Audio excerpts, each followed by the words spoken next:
Baik, dapat kami sampaikan arus balik yang datang atau berasal dari arah Lubuk Linggau Mura yang berkemungkinan datang dari Sumatera Utara dan dari arah Padang mengalami peningkatan untuk melintas di jalan alternatif Pali terpantau dari tanggal 5 kemarin hingga pagi ini. Kalau pagi ini belum ada yang terlihat, tapi dari semalam sudah ada terpantau peningkatan untuk arus balik yang melalui jalur alternatif Polres Pali.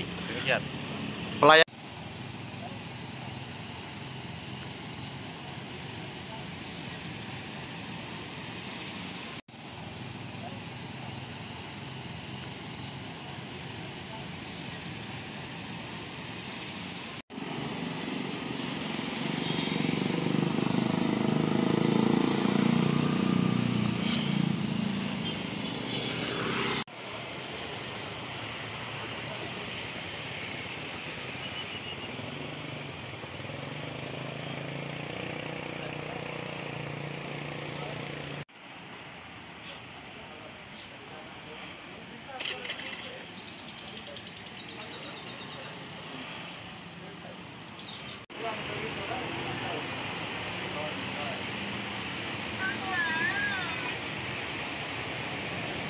Hai pemirsa Sri Popo TV, jangan lupa komen, like, dan subscribe, serta tonton terus berita-berita terupdate lainnya ya.